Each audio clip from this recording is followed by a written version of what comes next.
تو ایک درویش نے لکھا تھا کہ اس سال میرے گاؤں کے میلے کی بھیڑ میں جو گم ہوا وہ ایک بھکارن کا لال تھا، ایک منگن والی دا پتر سی جڑی بیچاری کسی دی مدد نال گزارا کر دی سی۔ وہ بھکارن کا لال میلے میں گم ہو گیا۔ کیوں؟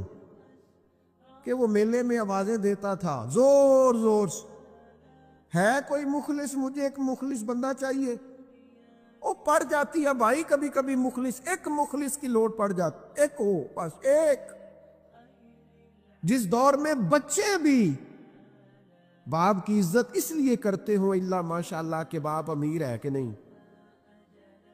اس دور میں اللہ ماشاءاللہ سارے نہیں لیکن اکثر جگہوں پہ ایسا ہوتا ہے کہ ابا امیر ہے تو اس کی عزت بھی زیادہ، اور اگر کچھ کر نہیں سکا تو کہنے تسی ساڈے لئی کیتا کی ہے۔ او بھائی، وہ بھکارن کا بچہ، غریبنی کا بچہ، شاعر کہتا وہ گلیوں میں شور ڈالتا تھا، ایک مخلص بندہ، ایک مخلص دوست، ایک مخلص سجن، بس زیادہ نہیں، ایک مل جائے۔ اس کی طرف دیکھو، وہ کہتا ہے اس سال میرے گاؤں کے میلے کی بھیڑ میں جو گم ہوا وہ ایک بھکارن کا لال تھا۔ اس درویش کو تلاش تھی متاع خلوص کی، مخلوق چپ رہی کہ یہ مشکل سوال تھا۔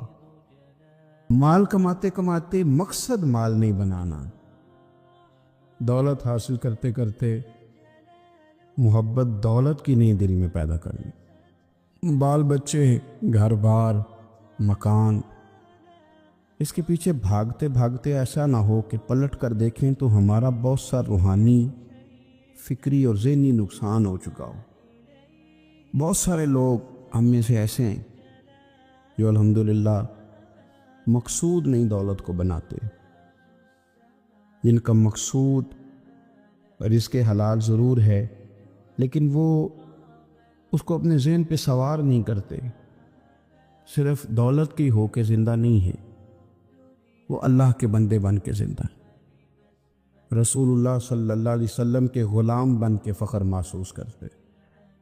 دولت کی طرف جتنی زیادہ ہماری توجہ ہو گئی ہے اور مال کی جانب جتنا زیادہ ہمارا ذہن ہو گیا، سارے رشتے مال میں تلنے لگ گئے، ہر چیز کو اسی عینک سے دیکھا جانے لگا ہے۔ اللہ تعالیٰ نے قرآن مجید میں ارشاد فرمایا کہ یا ایھا الذین آمنوا لا تلہکم اموالکم ولا اولادکم عن ذکر اللہ،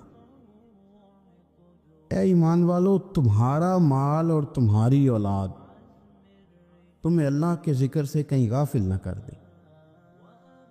اولاد بھی تمہاری ہے، مال بھی تمہارا ہی ہے، رہے گا بھی تمہارے پاس، لیکن اس کی موجودگی میں غافل نہ ہو جانا، غافلوں جیسی زندگی نہ بتانا۔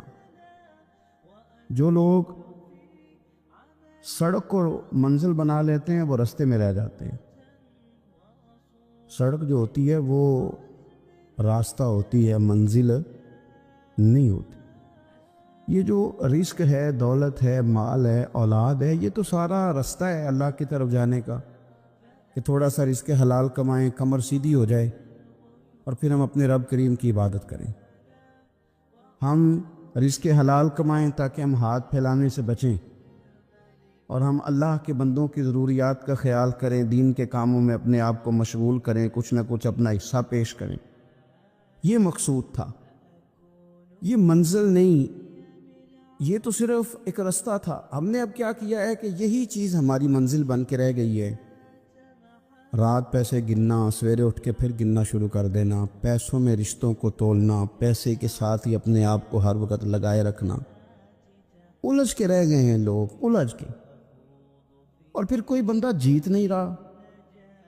ہمارے دادا بھی یہی کہتے تھے کہ کچھ پیسے کمانے ہیں تاکہ بچے پال لوں، یہ کہتے کہتے چلے گئے۔ ہمارے ابا بھی یہی کہتے تھے، پھر اس کے بعد ہم نے بھی یہی بولی بولنی شروع کر دی ہے، تو جیتا تو کوئی بھی نہیں، جیتا تو کوئی بھی نہیں۔ مال کو ضرور حاصل کریں۔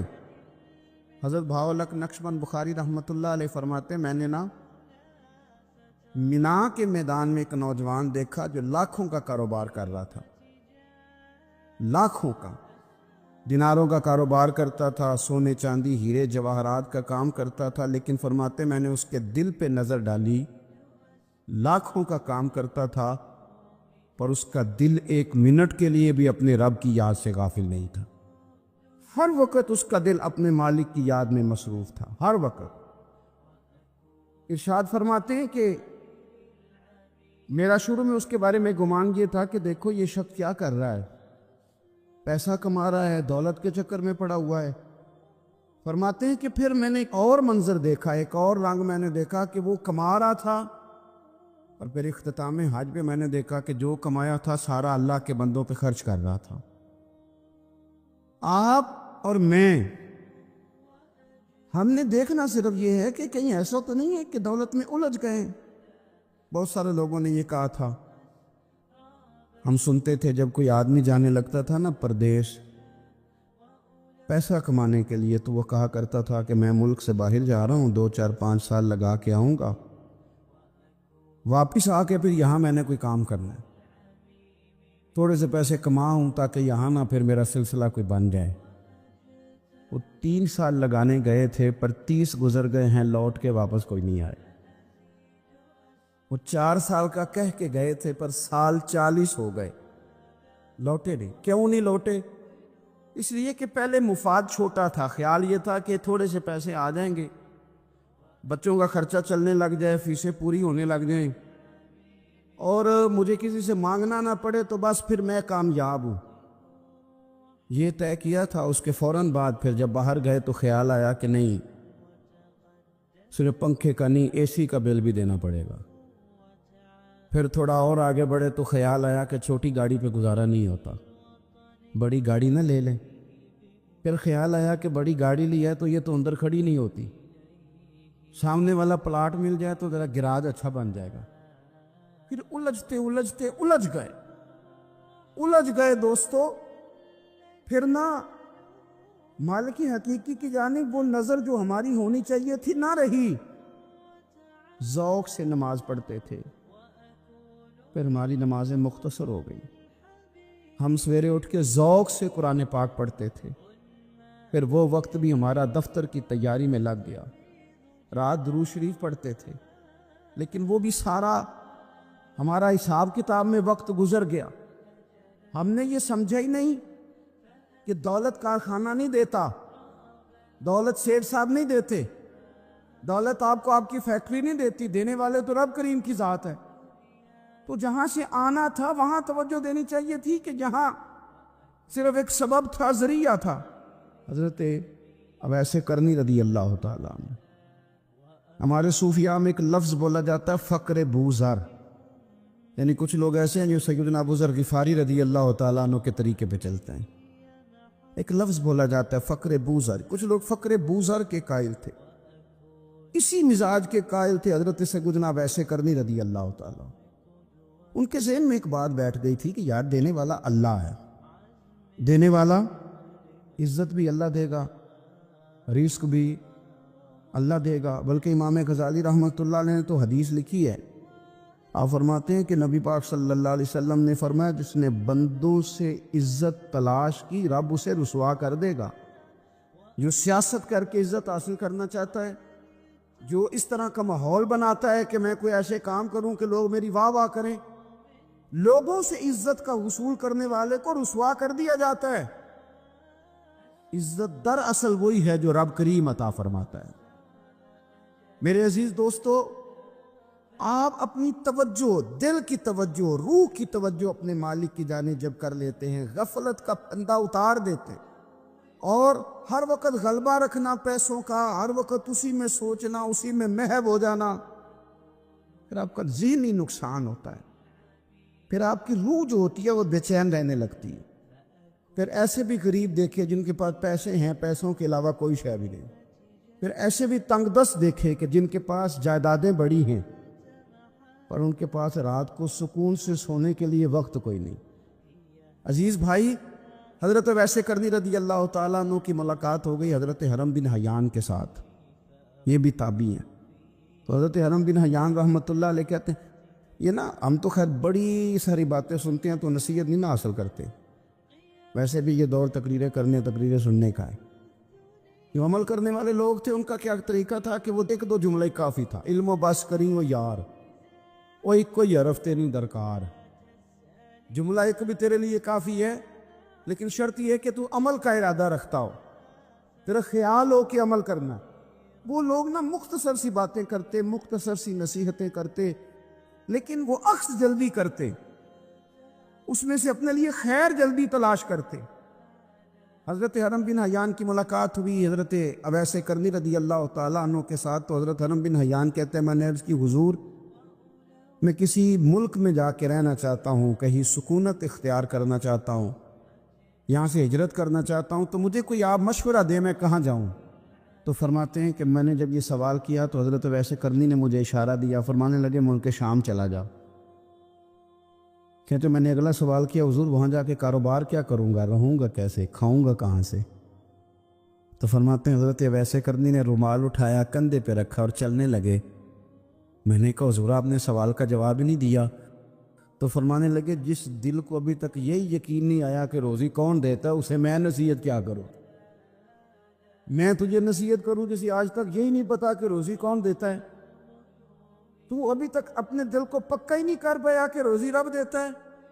او خدا کے بندے کیا نصیحت کروں تجھے؟ تو ابھی تک یہاں اڑا ہوا ہے۔ تیرا جو توکل ہے وہ مضبوط ہونا چاہیے، تیرا بھروسہ اپنے رب کی ذات۔ تو غافل ہو گیا اللہ سے، تو نے اسباب پر بھروسہ سارا کرنا شروع کر دیا۔ اسباب اختیار کیے جاتے ہیں، بھروسہ رب کریم پہ کیا جاتا ہے۔ ہماری جو غفلت ہے نا وہ بھلا کیوں ہوئی ہے؟ وہ اس لیے ہوئی ہے کہ پیسے کسی کو بھی برے نہیں لگتے، پتہ نہیں ان میں کیا کشش ہے۔ یہ نہ آپ کسی جگہ بھی ان کا نام لے لیتے ہیں، یہ کسی جگہ بھی آ جاتے ہیں تو یہ برے لگتے ہی نہیں۔ یہ جناب بڑی بڑی فقیری کا دعویٰ کرنے والے اور لوگوں کو طریقت اور تصوف کا درس دینے والے ان کو بھی اچھے لگتے ہیں۔ یہ تو جناب جو لوگوں کو کہہ رہے ہیں فقیر ہو جاؤ فقیر ہو جاؤ، وہ خود امیر ہوتے جا رہے ہیں۔ یہ پتہ نہیں ان میں کیا ہے ایسا خاص۔ ہمارے ایک استاد تھے تو مزاج میں بڑی ظرافت تھی، حالانکہ بڑے اللہ والے بندے تھے، تو بات بڑی وہ دل لگی کی کیا کرتے تھے۔ تو ایک دن ہم نے پوچھا استاد جی خوشبو کون سی اچھی لگتی ہے؟ کہنے لگے بیٹا جو پیسوں میں سے آتی ہے وہ مجھے بڑی اچھی لگتی، اس لیے کہ ملتے کم ہیں۔ ہمارا نا جب اس طرح کا ذوق بن جاتا ہے نا، آپ مزاج بنا لیتے ہیں پیسوں کا۔ لوگ سمجھتے ہیں کہ غریبی کا ڈر شاید زیادہ ڈر ہے، لیکن کبھی آپ دروازہ رسول پہ جائیں نا تو حضور نے تو کوئی اور ڈر بیان کیا ہے۔ حضرت ابو عبیدہ بن جراح رضی اللہ تعالیٰ عنہ بحرین سے نا مال لے کے آئے بہت سارا، حضور نے بھیجا، جزیہ لینے گئے، یہاں مال غنیمت کا کچھ مال تھا، آپ لے کے مسجد میں آئے تو لوگوں کو پتہ چل گیا کہ آج مال آیا ہے۔ اب سب کو حصہ ملتا تھا اس میں سے، بدریوں کو زیادہ ملتا تھا، باقی لوگوں کو بھی ملتا تھا۔ تو فجر کی نماز کے بعد لوگ گھروں کو جایا کرتے تھے، لیکن آج پتہ چلا نا مال آیا ہے۔ تو یہ سیاستہ میں حدیث موجود ہے، سب لوگ مسجد میں بیٹھے رہے۔ حضور علیہ السلام نے فرمایا تمہیں پتہ چل گیا مال آیا ہے؟ عرض کی حضور ہاں۔ فرمایا تمہیں بانٹنے لگے ہیں، دینے لگے ہیں۔ ہم نا غریبی سے ڈرتے ہیں، ہم اپنے بچوں کے لیے دعا کرتے ہیں ان پہ غربت نہ آئے، ہم اپنے بہن بھائیوں کے لیے دعا کرتے ہیں ان پہ غربت نہ آئے، کرنی چاہیے، لیکن ذرا اس حدیث کے مفہوم کو بھی دیکھیے گا۔ نبی پاک صلی اللہ تعالیٰ علیہ وآلہ وسلم نے فرمایا تمہیں دینے لگے ہیں، مال آ گیا ہے، لیکن میرے قریب نے اپنی امت کے لیے جس چیز کا ڈر محسوس کیا وہ کیا ہے؟ حضور کے دل میں کس چیز کا خدشہ تھا وہ کیا ہے بیان کیا۔ حضور فرمانے لگے لوگو مجھے تم پر غربت کا ڈر نہیں، یہ ڈر نہیں کہ تم غریب ہو جاؤ گے، بلکہ مجھے تو ڈر ہے کہ تم پر دولت پھیلا دی جائے گی، تم زیادہ مالدار ہو جاؤ گے۔ خوف غریبی کا نہیں، خوف تمہارے مال کا ہے۔ اور حضور فرماتے ہیں کہ پھر تم انہی باتوں میں مبتلا ہو جاؤ گے جن میں پرانی امتیں مبتلا ہوئی تھی، اور جب وہ اللہ کی نافرمانی میں مبتلا ہوئی تھی تو پھر وہ ہلاک کر دی گئی تھی۔ مجھے ڈر ہے، مجھے ڈر ہے۔ ہاں جہاں دولت آتی ہے وہاں سستی بھی آتی ہے، جہاں دولت آتی ہے وہاں معاذ اللہ عیاشی بھی آتی ہے، جہاں دولت زیادہ آ جاتی ہے وہاں پھر لوگ ہر چیز کو دولت میں تولنے لگتے ہیں۔ جہاں دولت زیادہ آتی ہے میرے بھائی پھر لوگ سمجھتے ہیں کہ ہر چیز میں خرید لوں گا، پھر لوگوں کے ذہنوں کے اندر اس طرح کا فطور آتا ہے۔ حضور نے فرمایا مجھے ڈر ہے تمہارے دولت مند ہونے کا، ڈر ہے دولت مند ہونے کا۔ یارو اپنے پیسوں سے ڈرا کرو، اپنی جائیدادوں سے ڈرا کرو، اپنے مال سے ڈرا کرو۔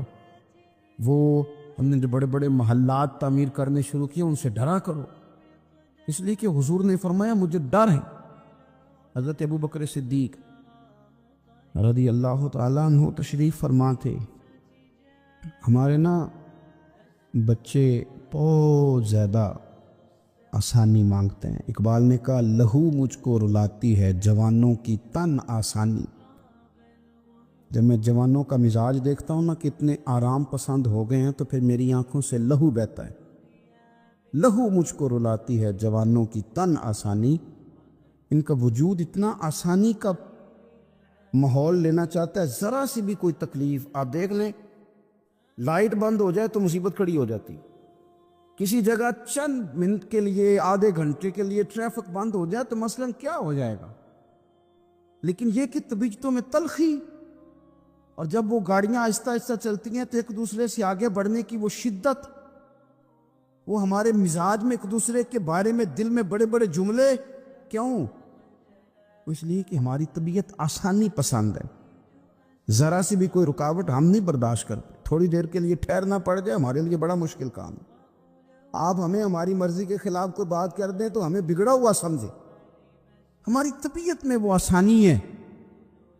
یہ آسانیاں انسان کو پھر بڑے بڑے کام نہیں کرنے دیتی، پھر انسان کمزور پڑ جاتا ہے، پھر وہ کوئی کسی انقلابی تحریک کا کبھی حصہ نہیں بن سکتا۔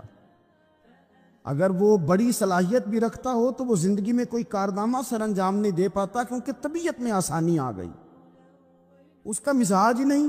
جس بندے کو گرمی زیادہ لگتی ہے وہ کیسے آگے بڑھے گا؟ یہ سیٹھوں کے بیٹے، مالداروں کے بیٹے، پیروں کے بیٹے، بڑے بڑے جناب مشائخ کے صاحبزادگان الا ماشاء اللہ، آگے نہ بڑھنے کی وجہ کیا ہے؟ صرف یہ ہے کہ طبیعت کا تقاضا یہ ہے کہ ایک آدمی نے رومال پکڑا ہے، دوسرے نے جوتا پکڑا ہے، تیسرا گاڑی کھول رہا ہے۔ جب آپ اس قدر زیادہ ان کو آسانیوں میں مبتلا کر دیتے ہیں، پھر ان کے لیے جہاد کرنا، میدان میں نکلنا ممکن نہیں رہتا، وہ عادی نہیں ہوتے۔ امام حسن اور امام حسین رضی اللہ تعالی عنہما نے جہاد اس لیے کر لیا تھا، بچپن میں ہی 7-8 سال کی عمر تھی تو ماں 3 دن روزے رکھوایا کرتی تھی، وہ 3 دن روزے رکھتے تھے، اور افطار کا وقت آتا تھا تو جو کچھ پکا ہوتا تھا وہ بھی اٹھا کے غریب اور مسکین کو دے دیا کرتے تھے۔ تو یہ تو عادت تھی بچپن سے ہی۔ جس طرح حدیث پاک میں یہ فرمایا گیا کہ تم اتنی دیر تک مومن نہیں ہو سکتے جب تک ہر چیز سے بڑھ کر، ہر شخص سے بڑھ کر نبی پاک علیہ السلام سے پیار نہ کرو، اسی طرح قرآن مجید نے فرمایا کہ فلا و ربی کا، اے محبوب ہمیں آپ کے رب کی قسم، اے محبوب آپ کے رب کی قسم، لا یؤمنون حتی یحکموک فیما شجر بینہم، یہ اس وقت تک مومن نہیں ہو سکتے جب تک اپنے ہر معاملے میں آپ کو حاکم تسلیم نہ کر لیں۔ یہ آپ کو حاکم تسلیم کر لیں، ہر بات میں آپ کا حکم ماننے لگے تو آپ کا رب پھر ان کو مومن مانیں گا۔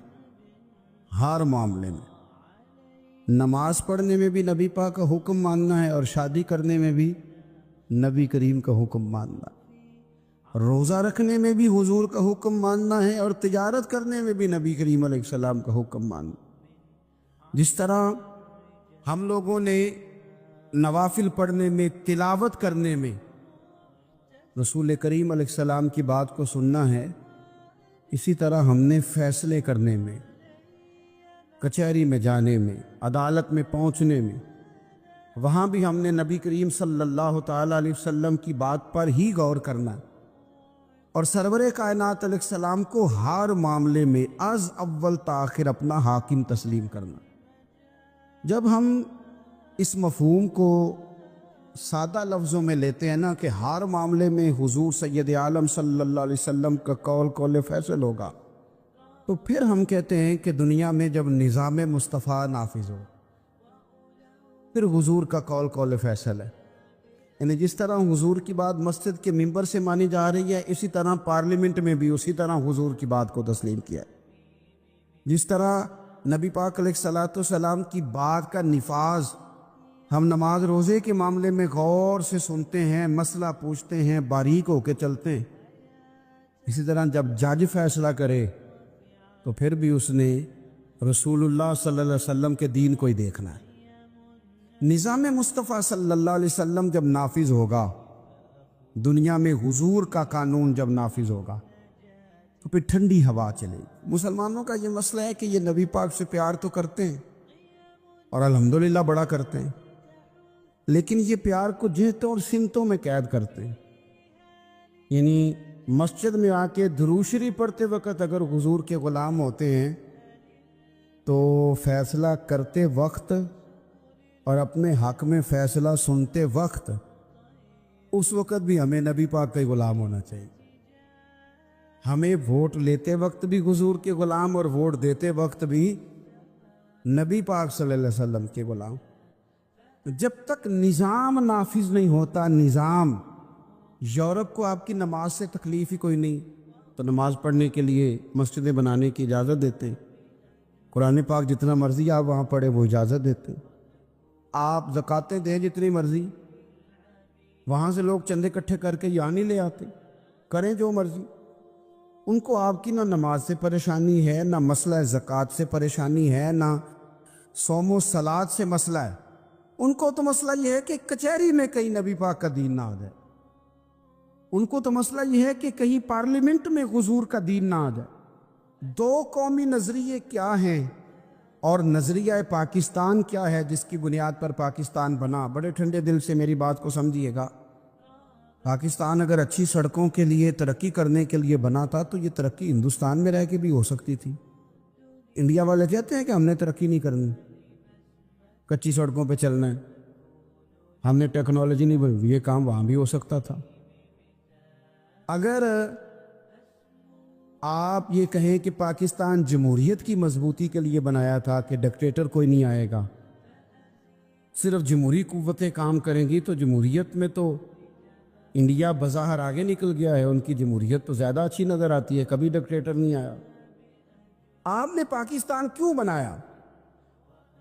اگر آپ نے یہی کام کرنے تھے، فحاشی اور یانی اور جو مرضی جس کے من میں آئے کرے اور کوئی فرق نہ ہو یہاں کے اور وہاں کے کلچر میں، رشوت خوری، بھتہ خوری اور ناجائز فروشی، سارے کام اگر ہونے تھے تو یہ کام وہاں بھی ہوتے۔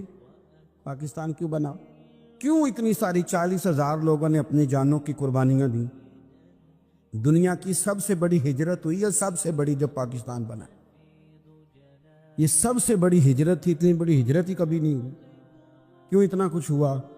وہ اس لیے ہوا کہ ہمیں بتایا گیا تھا کہ وہاں نہ سوشلزم، نہ وہاں خالی جمہوریت کا راگ الاپا جائے گا، بلکہ ایک بلند نعرہ لگایا گیا تھا۔ نعرہ کیا تھا؟ پاکستان کا مطلب کیا؟ پاکستان کا مطلب کیا؟ لا الہ الا اللہ محمد رسول اللہ صلی اللہ علیہ۔ یہ عنوان بنایا گیا۔ غریب آدمی کو بتایا گیا کہ جب پاکستان بنے گا تو وہاں حضور کا نظام نافذ ہوگا، جاگیردار کی اور غریب کی تفریق ختم ہوگی۔ جس طرح امیر کے بچے کو کالج میں داخلہ ملے گا، غریب کے بچے کو بھی ملے گا۔ وہاں بتایا گیا کہ لوگ وہاں ہر لحاظ سے اپنے آپ کو برابر سمجھیں گے۔ وہاں وہی بات ہوگی جو جناب صدیق اکبر کرتے تھے، وہاں وہی جملے دہرائے جائیں گے جو حضرت عمر فرماتے تھے، وہاں اسی طرح غریب پر سخاوت کی جائے گی، اسے دیا جائے گا جس طرح حضرت عثمان غنی کرتے تھے۔ وہاں اسی طرح فقر کا دور دورہ ہوگا، سادگی کا حسن ہوگا، اپنائیت کا نور ہوگا جو مولا علی شیر خدا نے عطا فرمایا تھا۔ اس سوچ کی بنیاد پر پاکستان بنایا گیا، اس سوچ کی بنیاد پر، اور اسی سوچ کو آگے لے کر کے جایا گیا۔ کوئی سیاسی پارٹی اب یہ بات نہیں کرتی۔ دو قومی نظریے کا معنی یہ تھا کہ ہندو الگ قوم ہے، مسلمان ایک الگ قوم ہے، ان کا رہنا سہنا، اٹھنا بیٹھنا، کھانا پینا الگ ہے۔ ہمارا اٹھنا بیٹھنا کھانا پینا سارے معاملات الگ ہیں، تہذیب و تمدن الگ ہے، لہذا ہمیں الگ سے خطہ چاہیے جہاں ہم اسلامی نظریات کے مطابق آزاد ہو کے اپنا وقت گزار سکیں۔ اس دو قومی نظریے کی بنیاد پر پہلے تو علامہ اقبال اس کے قائل نہیں تھے۔ علامہ اقبال کا پہلے خیال یہ تھا کہ سارے جہاں سے اچھا ہندوستان ہمارا، یہ اقبال نے لکھا تھا۔ پھر اقبال کہتے ہیں میری سوچ بدلی، اور پھر میں نے کہا کہ نہیں، خطوں کے زور پہ نہیں، آپ رنگ نسل کے زور پہ نہیں، بلکہ کہنے لگے کہ اپنی ملت پر قیاس اقوام مغرب سے نہ کر، خاص ہے ترکیب میں قوم رسول ہاشم۔ آپ جو تقسیم کریں گے، یہ جو تقسیم ہوئی ہے نا عرب کی، یہ مذہب کی بنیاد پہ نہیں ہوئی، یہ تو ان کی ذاتی لڑائیاں تھیں۔ چھوٹا سا دبئی بن گیا، چھوٹا سا مسقط، چھوٹا سا ابو ظبی، یہ تو ان کی ذاتی لڑائیاں تھیں، قبیلوں کی لڑائیاں تھیں، جنگیں تھیں، چھوٹے چھوٹے ملک الگ سے تقسیم ہو گئے۔ یہ مذہب کی بنیاد پہ ایسا نہیں ہوا۔ دنیا میں جتنی ریاستیں ٹوٹ کر بڑی ریاستوں سے الگ ہوئی تو اس میں یہ تھا کہ ہماری قوم الگ ہے، ہم سردار علیحدہ سے ہیں، اس لیے ہم علیحدگی پسند ہیں۔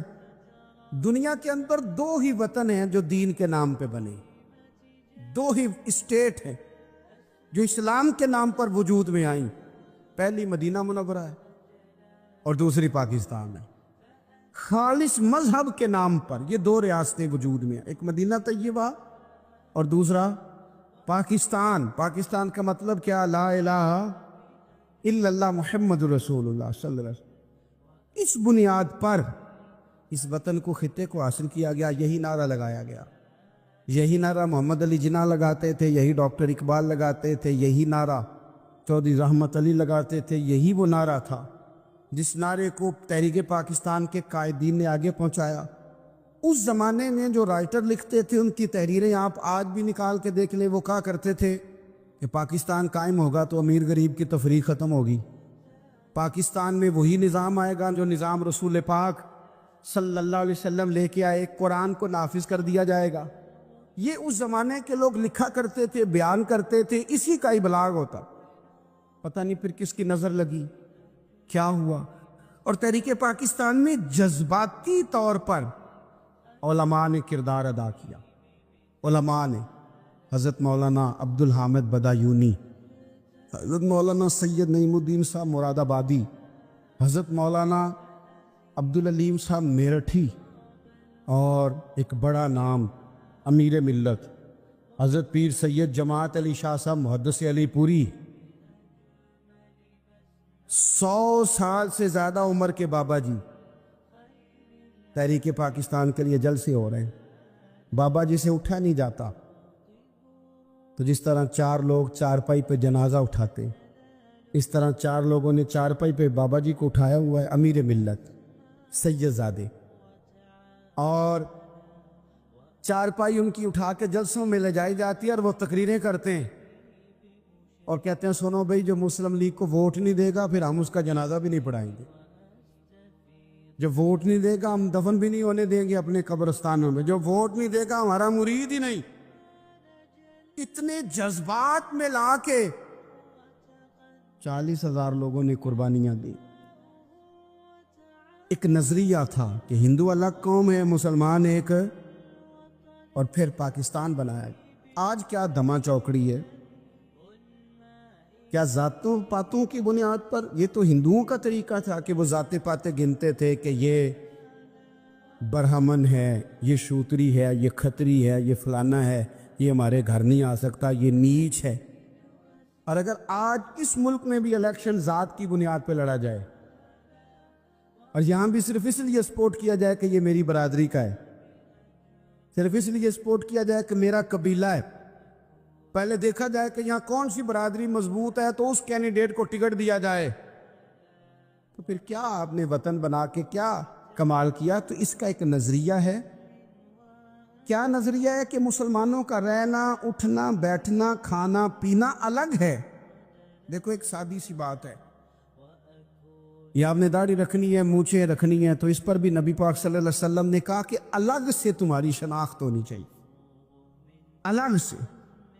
فرمایا تم نے یہودی چونکہ مونچھیں بڑی رکھتے تھے، فرمایا تم نے داڑیاں بڑی کرنی ہیں، مونچھیں پست رکھنی ہیں، یہودیوں کی مخالفت کرنی ہے۔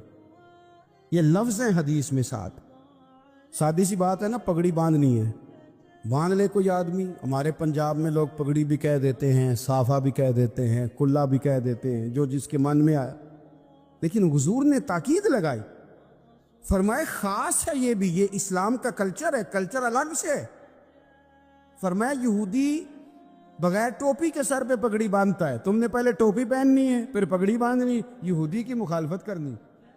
یہ الگ کلچر ہے، الگ تہذیب ہے مسلمانوں کی، خاص ہے ترکیب میں قوم رسول ہاشمی۔ آپ کی عدالت میں وہ والا نظام نہیں ہوگا جو امریکہ میں ہے، آپ کی عدالت میں وہ والا نظام نہیں ہوگا جو برطانیہ میں ہے، آپ کے پارلیمنٹ میں وہ نظام نہیں چلے گا یورپ کا، برطانیہ کا، فلانے کا فلانے کا ہے۔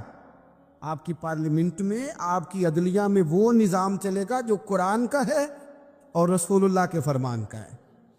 یہ نظریہ تھا، نظریہ۔ اب اس نظریے کی لوگ بات ہی نہیں کرتے، عوام بھی نہیں کرتی، بالکل نہیں۔ میں بڑی دیر سے رونا رو رہا ہوں، بہت سارے بڑی بڑی گدیوں کے پیر بھی نہیں کرتے۔ ان کو پتہ ہے کہ اگر نظام مصطفیٰ نافذ ہوتا ہے تو مجھے بھی بتانا پڑے گا کہ 80 مربع کہاں سے آئے، مجھے بھی بتانا پڑے گا کہ یہ جو میں 1.25 کروڑ کی کار میں گاڑی میں گھومتا ہوں تو یہ کہاں سے آئی، حساب دینا پڑے گا۔ اور پھر جب پاکستان بن گیا، قربانیوں کے بعد بنا، آپ نے ناراض نہیں ہونا، میرا مہاجر فیملی سے تعلق ہے، جو عزیز رشتہ دار قریبی یہاں رہتے تھے نا مقامی، وہ تو مہاجروں میں رشتہ داری نہیں کرتے تھے۔ صحیح کہہ رہا ہوں؟ کہتے مہاجر ہے، اچھا جی غیر مسلم ہے، جگہ نہیں دیتے تھے رہنے کو۔ میں کیسے آپ کو بات بتاؤں؟ پھر اس چھوٹی چھوٹی غلطیوں کو لوگوں نے ووٹ بنا کے بڑی بڑی قتل و غارت بھی کی اس ملک میں۔ اتنا بڑا تکلیف والا منظر تھا۔ میرے دادا جی کی فیملی ساری پاکستان آئی تھی، دادی کی نہیں آئی تھی۔ 97 میں میری دادی کا انتقال ہوا، وہ آخری دن تک رویا کرتی تھی، ایسے نہیں پتر پتہ نہیں میرے پرا ہیں ان کے فوت ہو گئے، پتہ نہیں میرا کچھ چچا ہے کہ سارے چلے گئے۔ کس لیے آپ نے اگر یہی دھما چوکڑی سیاست کی کرنی تھی، ذات پات آپ نے رکھنی تھی تو وہاں کوئی دکھ تھا؟ یہ تماشے تو وہاں بھی ہو رہے۔ وہ آخری دن تک رویا کرتی۔ اب تو خیر آنکھیں بڑی جدید ان کا آپریشن ہوتا ہے، تو ایک زمانے میں آنکھوں کا آپریشن ہوتا تھا، ڈاکٹر کہتے تھے لائٹ بند رکھو، سبز رنگ کی پٹی باندھو، 4 گھنٹے کے بعد دارو ڈالنا ہے آنکھ میں، ڈراپس ڈالنے۔ میں 4 گھنٹے کے بعد ان کی آنکھوں میں ڈراپس ڈالنے جاتا تھا تو کبھی کبھی مجھے بٹھا لیتی تھی، تو کہتی تھی کہ پتہ نہیں کوئی بچا ہے کہ نہیں بچا، پتہ نہیں اب کوئی ہے کہ نہیں، پتہ نہیں کوئی ان میں سے ہوگا کہ نہیں۔ پتہ بدل دساں ساڈے پنڈ کس طرح دا ہوندا سی، میں تمہیں بتاؤں فلانی چیز۔ پھر جناح نے اعلان کیا تھا کہ ملک بن گیا، کہتی تھی ہم نے بڑا کہا اپنے رشتہ داروں سے کہ چلیں، پر وہ کہتے تھے یہ تو تھوڑے دنوں کی بات ہے، سب نے واپس آ جانا ہے۔ میں نے 2 دفعہ یہ ماحول دیکھا ہے، اٹاری اسٹیشن پہ، واگا بارڈر پہ، ایئرپورٹوں پہ، ایک بھائی ادھر ہے ایک ادھر ہے، اس طرح تڑپ کے روتے ہیں جب لوگ انڈیا پاکستان آتے جاتے ہیں۔ کیوں آپ نے یہ سارا کچھ کیا؟ صرف ایک نعرہ تھا کہ پاکستان کا مطلب کیا، لا الہ الا اللہ محمد الرسول اللہ۔ صرف ایک نعرہ تھا کہ یہاں ہم حضور کا دین لے کے آئیں گے، وہ دین تم لائے نہیں، انہیں نوابوں، وڈیروں، چودھریوں کے ذمے تم نے کام لگا دیا۔ اپنے ملک میں حضور کے نظام کے لیے جد و جہد کریں، یہ بنا ہی نبی پاک کے نظام کے لیے، اس کا کوئی دوسرا حل ہو سکتا؟ کوئی حل نہیں۔